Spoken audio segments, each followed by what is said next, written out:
The ship was quiet, the way Han Doyen liked it. He sat in the captain's chair of the pale light, with his legs crossed and his eyes half closed, watching the stars drift past the wide observation window. There was nothing out here. No battles, no emergencies, just the slow hum of the engine and the soft blue glow of the control panels.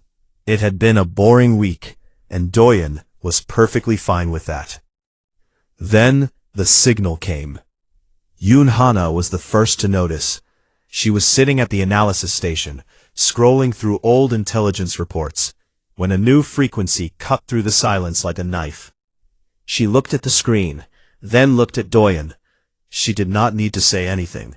The look on her face was enough. "Unknown transmission," said Shin Mireille from the communications panel. Her voice was calm, almost musical. She tilted her head slightly as she listened. "It is not human. The language structure is Dravosi. They are requesting a formal diplomatic meeting."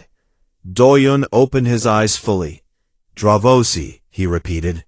He had read about them. A collective of 6 alien species, bound together not by strength, but by shared weakness.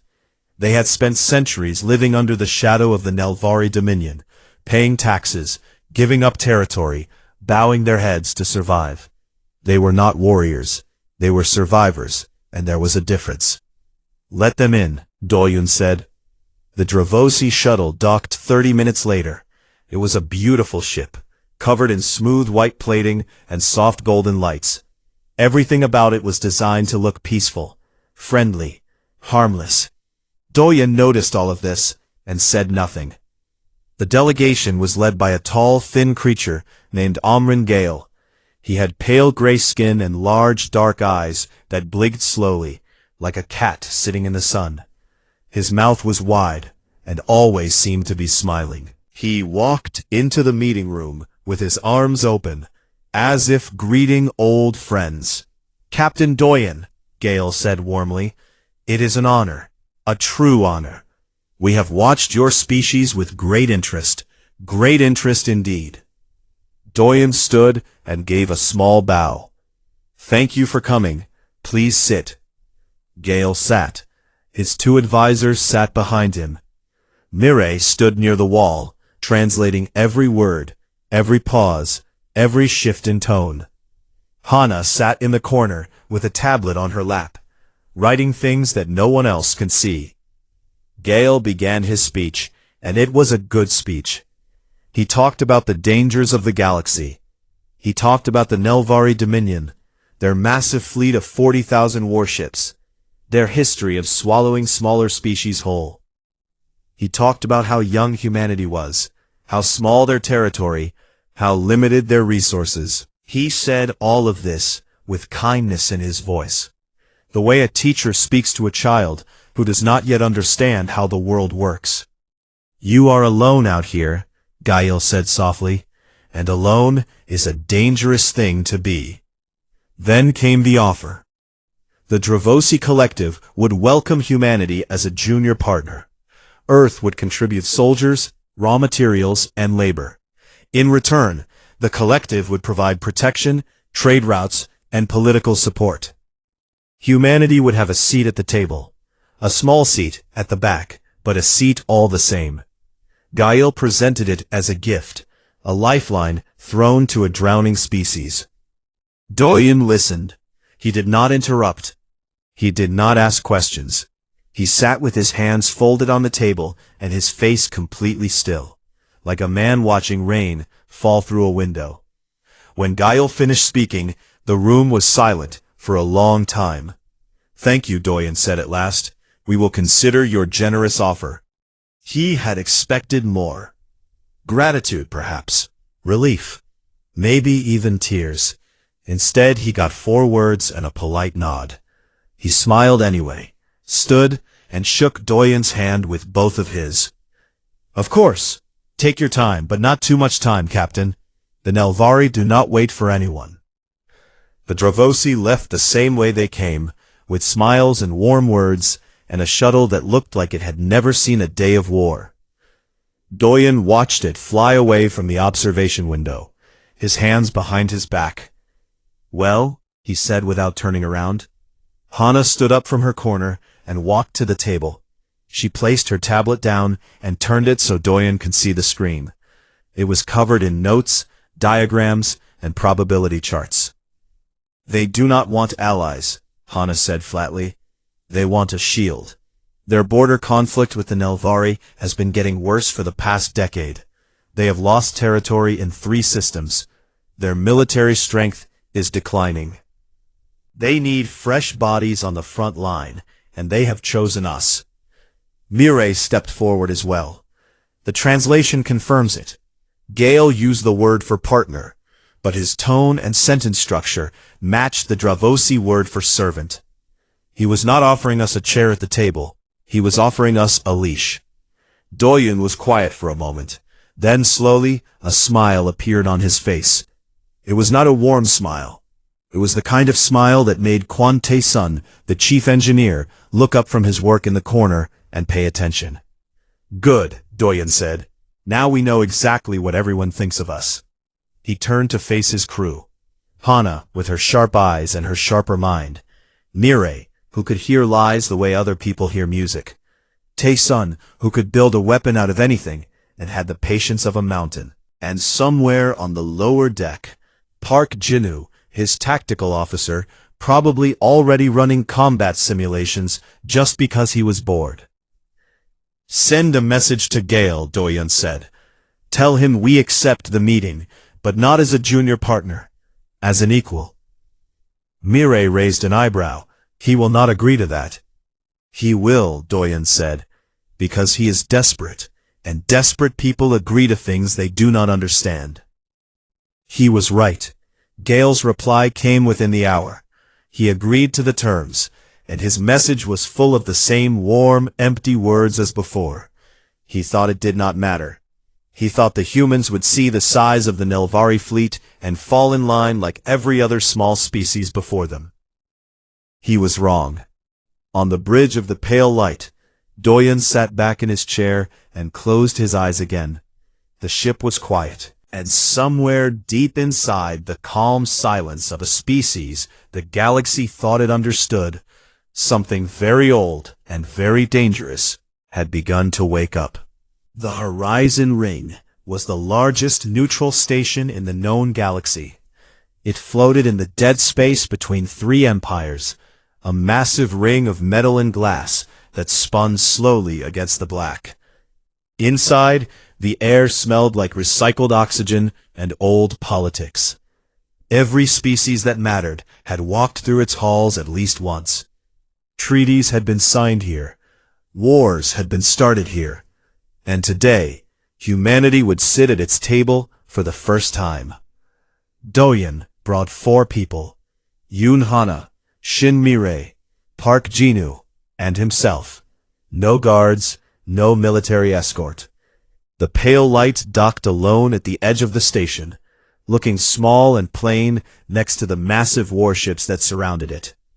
A Nelvari battlecruiser the size of a small moon hung in orbit nearby, its weapons glowing faintly, like the eyes of something hungry.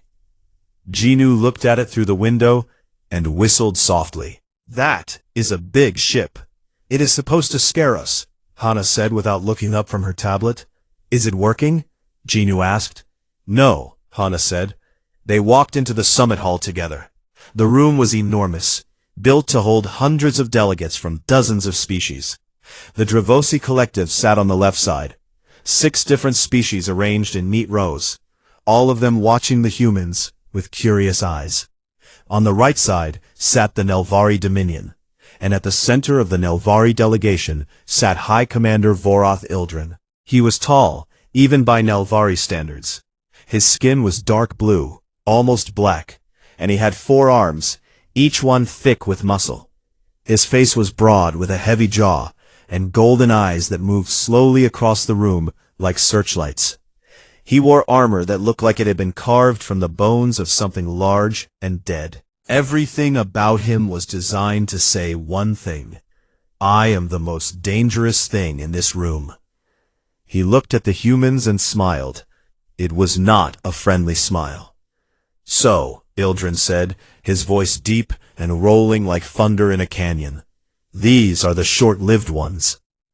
Laughter rippled through the Nelvari side of the room. Even some of the Dravasi chuckled nervously. Doyen said nothing.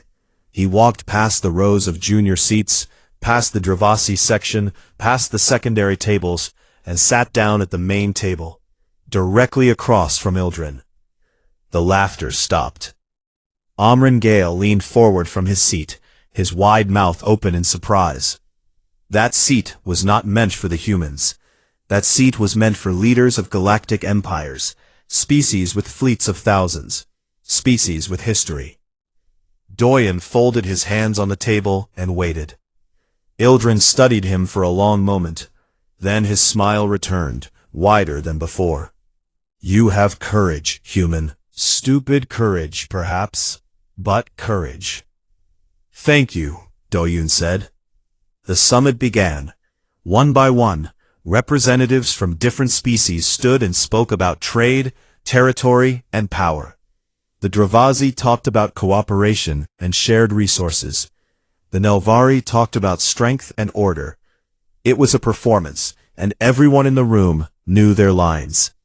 Then Ildren turned his golden eyes to Doyen and decided to have some fun. Tell me, Captain, Ildren said, loud enough for the entire hall to hear. The Nelvari Dominion commands 40,000 warships. We control 70 star systems. We have brought peace to species that did not even know they needed it. He leaned forward. How many ships does Earth command? Doyen did not hesitate. 212. The silence lasted 1 second. Then the room exploded with laughter. Nelvari delegates shook their heads. Dravasi members looked at each other with pity. 212. Against 40,000. It was a joke. The humans were a joke. Doyen waited for the laughter to die.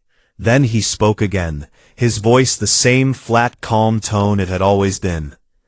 212 ships, each one designed to kill something we have not met yet. The laughter did not come back. Ildren stared at Doyen. For a moment, just a brief moment, something moved behind his golden eyes. It was not fear, not yet, but it was the beginning of a question he did not want to ask. The summit continued, but the energy in the room had changed. Delegates spoke more carefully. Glances were exchanged. The humans sat quietly through all of it, watching, listening, and saying almost nothing. While the leaders talked, Park Jinu had excused himself to use the station's facilities. He walked slowly through the halls of the Horizon Ring, his hands in his pockets, looking like a tourist admiring the architecture. In reality, he was counting camera angles, security doors, and the time they took to close. Weapon types on the belt of every Nelvari soldier he passed. Emergency exits and the fastest routes to each one. He did this automatically, the way most people breathe. He did not even think about it. In the summit hall, Hana sat in her corner and worked. She watched every delegate who spoke. She noted the way Ildren touched his lower left arm when he was annoyed. She noticed that Gale's blinking increased when he was lying.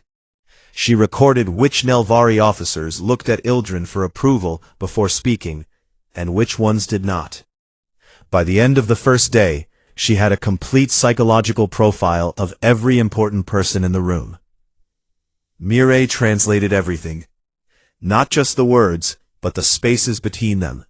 The insults hidden inside compliments. The threats wrapped in politeness. She fed it all to Hana quietly, sentence by sentence, like passing ammunition. When the summit ended, no alliance was formed. The Dravasi were frustrated. Ildren seemed amused. He shook Doyen's hand at the door, his massive grip swallowing the human's hand completely, and said, "It was entertaining, Captain. I hope your species lasts long enough for us to do this again." Doyen looked up at him and said, "I am sure we will manage." They walked back to the pale light in silence. Once the airlock closed behind them, Jinu pulled up a holographic map of the entire station and started marking weak points. Hana uploaded her profiles to the ship's computer. Mireille began writing a detailed report on every political relationship she had observed. Doyun stood in the middle of it all and watched his crew work. "Well," Jinnu said without looking up. "Did we get what we needed?" "Yes," Doyun said. Somewhere on the Nelvari flagship, Tessic sat alone in his quarters. He was the intelligence advisor, the one whose job it was to understand threats before they became problems. He had watched the humans carefully all day. He had watched the young one walk through the station with eyes that were mapping everything. He had watched the woman in the corner write things she should not have been able to know. He had watched the captain sit across from the most powerful military leader in the galaxy and show nothing. No fear, no anger, no pride, nothing. Tessic opened a secure channel to Ildren. "Commander," he said, "I need to tell you something about the humans." Ildren's voice came back lazy and bored. "What about them?" Tessic was quiet for a moment. Then he said, "They are not afraid. I have studied 147 species in my career. Every single one of them showed fear when they met us. Every one. The humans did not. Perhaps they are simply stupid," Ildren said. Tessic shook his head, even though Ildren could not see it. "No," he said softly. "Stupid species do not build ships designed to kill things they have not met yet." He closed the channel and sat in the dark for a long time, thinking about the way Captain Doyen had smiled. It was the smile of someone who already knew how the game would end. And that scared Tessic more than any fleet ever could. 3 months passed. In that time, the galaxy forgot about the humans. There were bigger things to worry about. The Nelvari expanded into 2 more border systems. The Dravosi collective argued among themselves about taxes. A mining dispute near the outer rim turned into a small war that burned itself out in 6 days. The usual things. The galaxy moved on, and the small, quiet species with 212 ships faded into the background like a minor footnote in someone else's story. That was exactly what Doyun wanted. Deep inside human space, Quan Taesun had not slept properly in weeks. He stood in the engineering bay of the Pale Light, surrounded by open panels, floating holographic blueprints, and the smell of burnt metal. His hands were black with grease, his eyes were red. He was happy. Taesun was building something. At the summit, Yunhana had recorded everything.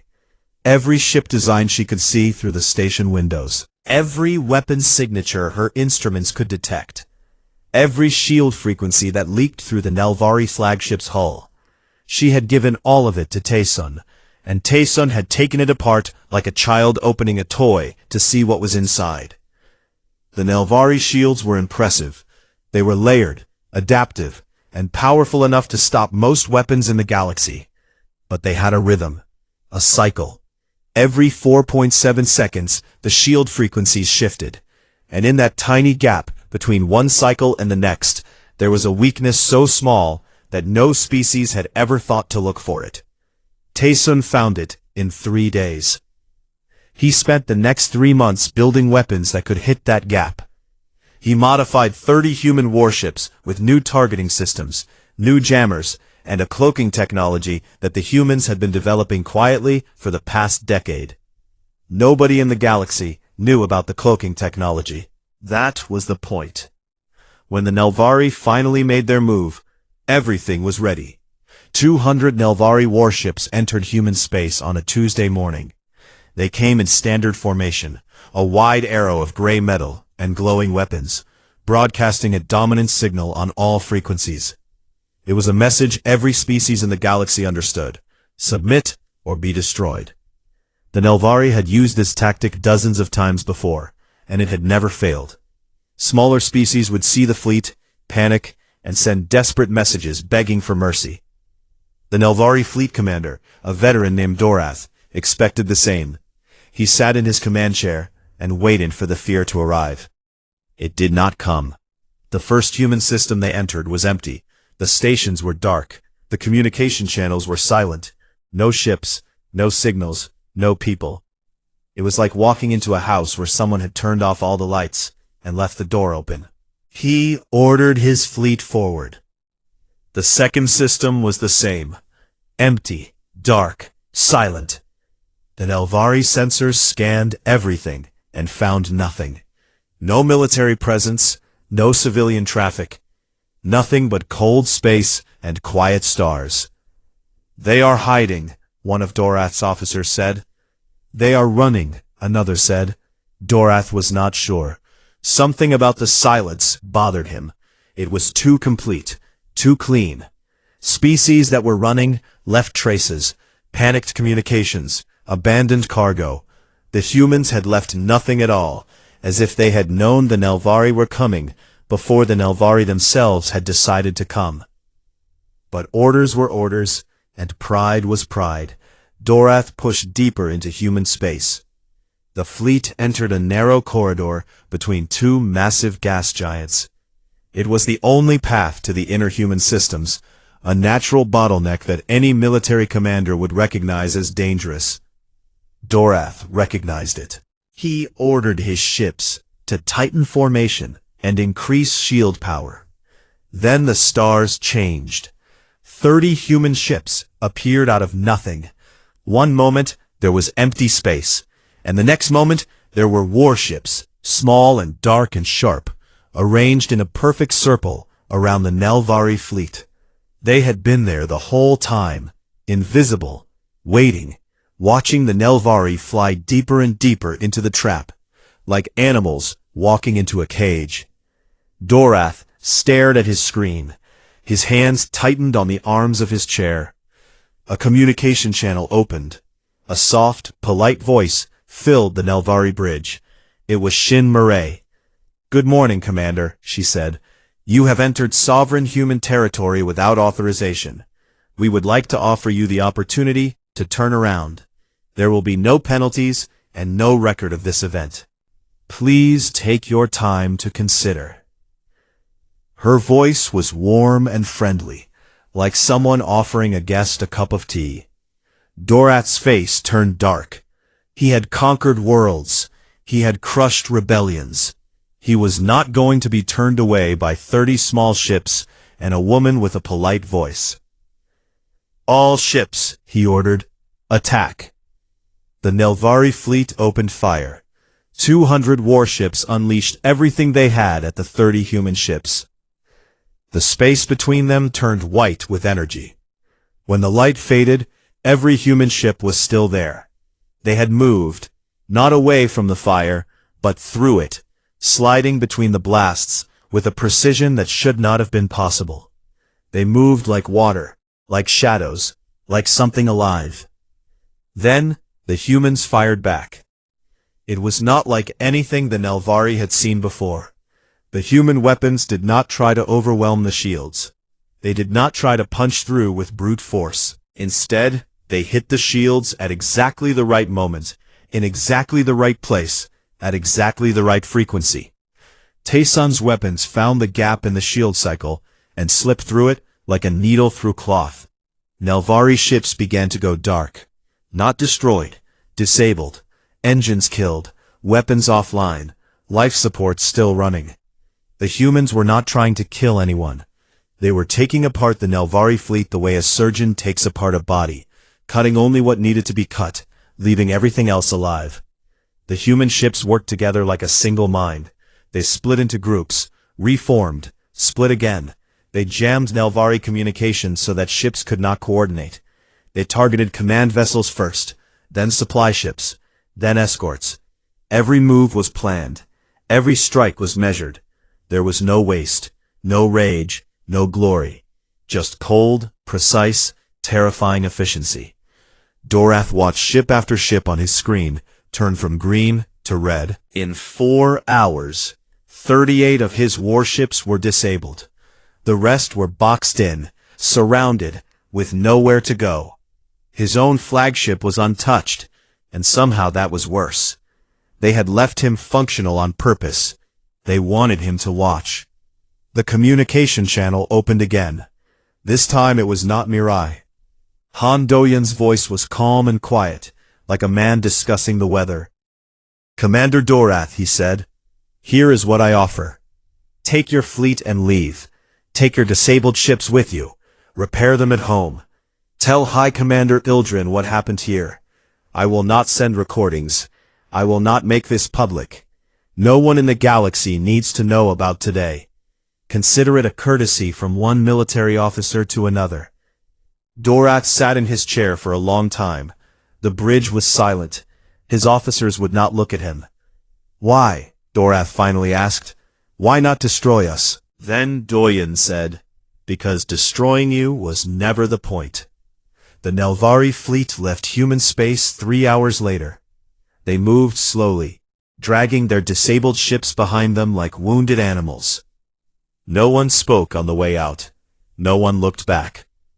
On the pale light, Park Jinu leaned back in his chair and cracked his knuckles. "That was almost too easy," he said. "It was exactly easy enough," Hana said. She was already writing her report. "We needed them to lose, but not so badly that they would want revenge more than they want peace." The margin was very thin. Doyen nodded. He stood at the window and watched the Nelvari fleet disappear into the dark. Far away, on the Nelvari homeworld, Tessic received the battle report. He read it 3 times. Then he walked to Ildren's chamber and placed the report on the table. "They did not fight to win," Tessic said. "They fought to send a message." His golden eyes moved across the pages. Slowly, like a sunset going out, the permanent smile on his face disappeared. "They knew about our shield cycles," Ildren said quietly. "Yes," Tessic said. "They learned it at the summit, from sitting in the same room as us. One meeting, Commander. That is all they needed." Ildren said nothing for a long time. Then he set the report down and looked at Tessic. "What are they?" he asked. Tessic did not have an answer. Not yet. But he was beginning to understand something that the rest of the galaxy had not figured out. The humans had never been prey. They had never been lost or afraid or in need of saving.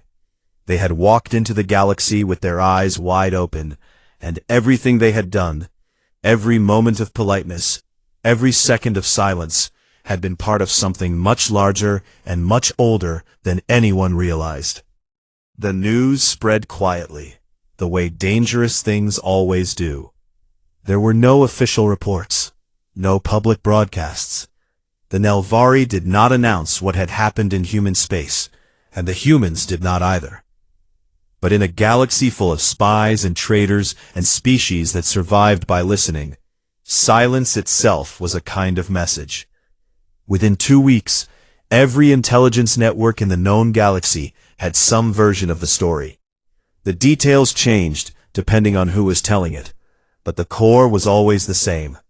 30 human ships had taken apart 200 Nelvari warships in 4 hours, and then let them go.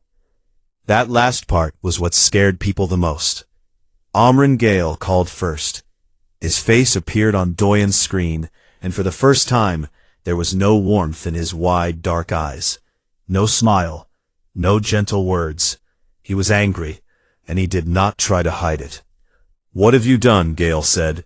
"You have provoked the most powerful empire in the galaxy. You have endangered the entire collective. Do you understand what will happen when Ildren responds?" Doyen listened. He always listened. "I offered you protection," Gale continued. "I offered you a place in our collective, and you refused. You refused, and now you have started something you cannot finish. You are 200 ships against 40,000. You are children playing with fire." When Gale was done, Doyen spoke. His voice was the same as always. Calm, flat, almost gentle. "Gale," he said, "we appreciate your concern. But we did not start this. The Nelvari entered our space without permission. We asked them to leave, and they attacked us. We defended ourselves. That is all." "That is not all," Gale snapped. "You should have called us. You should have asked for help. That is what the alliance is for." "We do not have an alliance," Doyen said. "You offered us a leash. We declined. His wide eyes blinked once, twice. Then the screen went dark. Doyen sat alone on the bridge for a moment. Then he said, "He is afraid." "Yes," Hana said from her station. "But not of the Nelvari. He is afraid of us." On the other side of the galaxy, Tessic was doing something he had never done before. He was studying a species not to conquer it, but to understand it. He had locked himself in his quarters with every piece of data the Nelvari had ever collected about humanity, and he was reading through it all, from the beginning. He started with the basics. Earth, a small blue world orbiting a yellow star. 1 moon, 7 continents, 70% water, nothing special. The planet was average in every way that mattered to galactic classification. Medium gravity, medium temperature, medium resources. It was the kind of world that most empires would look at and move past without stopping.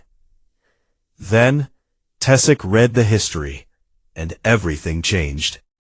He read about the first wars. Not wars against aliens, not wars against predators, wars against each other. Humans had been fighting humans since before they had written language. They fought over land, over food, over ideas, over gods, over nothing at all. They built weapons, and when those weapons were not strong enough, they built better ones. They invented the sword, then the gun, then the bomb, then the nuclear weapon. They created a device that could destroy their entire planet, and then they built thousands of them, and pointed them at each other, and called it peace. Tessic read that part 3 times. He could not believe it. A species that had invented a world-ending weapon, and then used the threat of that weapon to prevent war. They had a name for it. Mutually assured destruction. The idea was simple. If everyone can kill everyone, then no one will. It was insane. It was brilliant.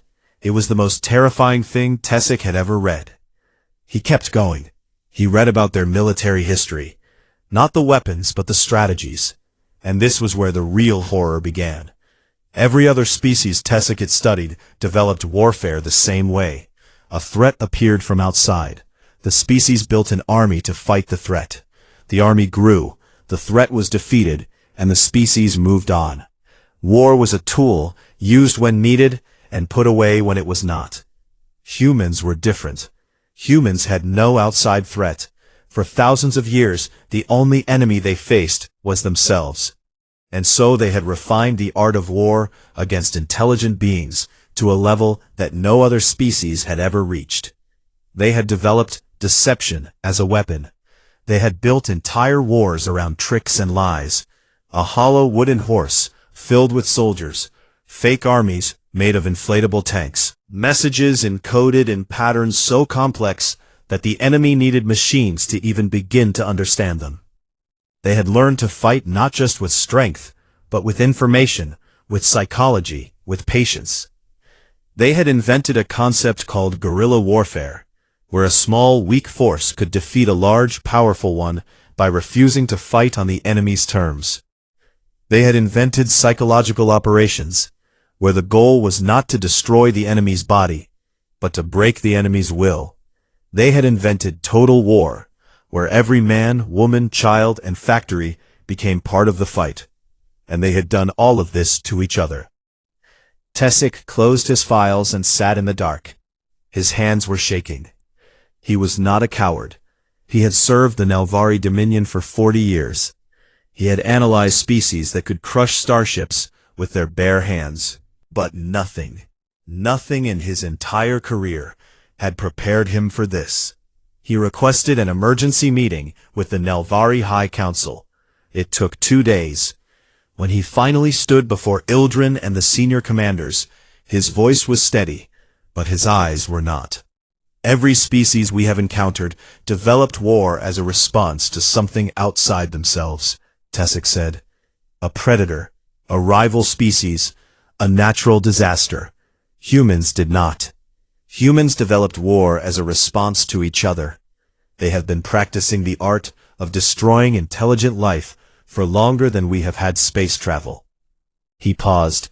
The council was silent. They do not need allies, Tessic continued. They have never needed allies.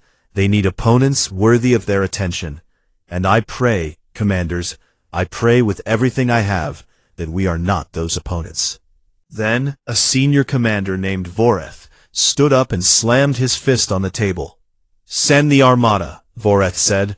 All of it. 40,000 ships. End this now, before they grow stronger. Tessic turned to him.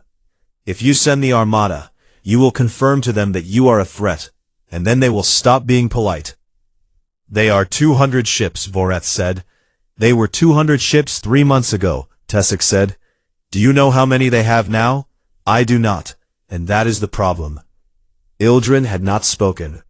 He sat at the head of the table, his forearms crossed, his golden eyes staring at something no one else could see. Finally, he raised one hand, and the room went silent.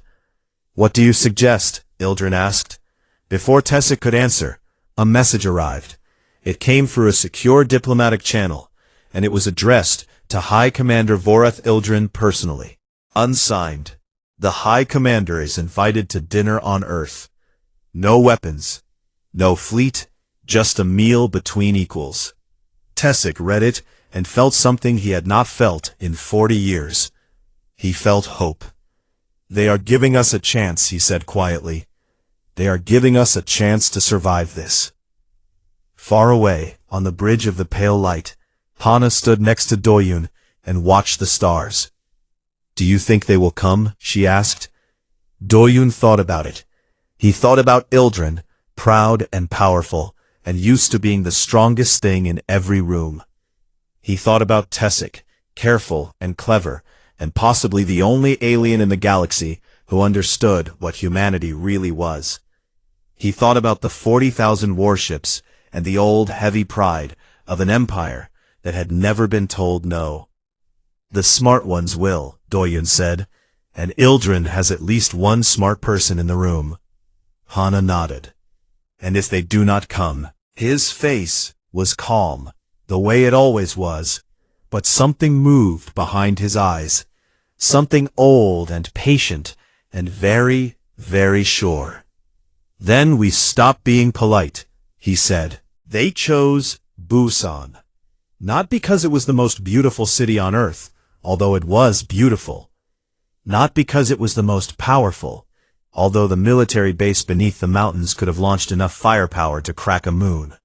They chose Busan because it had been destroyed once, burned to the ground in a war between humans, and then rebuilt. Taller, brighter, more alive than before. Shin Mireille had suggested it. Let them see what we do after we break, she said. Let them understand that breaking us is not the same as ending us. Doyun agreed. The Nelvari shuttle arrived at sunset. It came alone, a single dark ship dropping through the orange sky like a stone falling into water. No fleet in orbit. No warships hiding behind the moon. Just one shuttle, carrying 4 passengers. It was the smallest group the Nelvari Dominion had ever sent anywhere, and it was the bravest thing Ildren had ever done. High Commander Voreth Ildren stepped onto the landing pad and stood very still. The wind from the ocean hit him first, warm and salty, carrying the sound of waves and the distant noise of a city full of people who were not afraid of him. He had visited many worlds before. On every one of them, the air had tasted like fear. Here, it tasted like salt and grilled meat, and something sweet he could not name. Tessic stood behind him, his eyes scanning everything, the buildings, the people, the cars moving on roads below, children playing in a park, an old woman sweeping her steps. It was the most ordinary scene he had ever witnessed, and it shook him to his core. This was the homeworld of the species that had humiliated 200 Nelvari warships. These were the people who had invented mutually assured destruction. And right now, they were cooking dinner. Doyun met them at the door of a restaurant that sat on a cliff above the sea. He was not wearing a uniform. He wore simple dark clothes, and his hands were empty.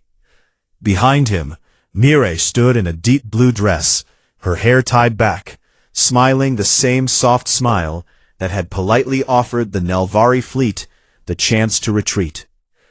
"Commander Ildren," Doyen said, "welcome to Earth." Ildren looked down at him. The human was small. They were all small. And yet Ildren, who had never bowed to anything in his life, felt something shift in his chest. It was not fear. It was the beginning of understanding. "Captain Doyen," Ildren said. His voice was quieter than usual. "I have never visited another species' homeworld without a fleet." "I know," Doyen said. "That is why we invited you this way, so you would know that this is real." They went inside. The restaurant was small and worn, with wooden tables and paper lanterns and windows that looked out over the dark sea. Mireille had spent 2 weeks preparing the meal. She had studied Nelvari biology, their dietary needs, their taste receptors, and built a menu that blended Korean tradition with alien nutrition. Every dish was made by hand. Every detail was intentional. The first course was a soup. Clear, hot, simple, with flavors that bloomed slowly. Ildren tasted it and said nothing, but his golden eyes widened slightly. Tessic, sitting across from Hana, took one sip and set his spoon down very carefully, as if the soup had told him something important.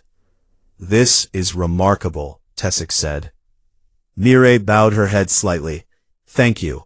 On Earth, feeding someone is how we say that we do not wish to harm them." Tessic looked at her. "And if you wished to harm us, what would you do?" Mireille smiled. "You would not see it coming." Everyone at the table knew it was a joke. But nobody laughed for a few seconds too long. The meal continued. Course after course, each one different, each one carefully designed. And as the food came, the conversation changed. The politics fell away. The posturing faded. For the first time, Ildren and Doyun spoke not as a conqueror and a target, but as two people sitting at a table. Doyun talked about Earth. He did not talk about weapons or strategy. He talked about history. He told Ildren about the wars, the famines, the plagues that killed millions.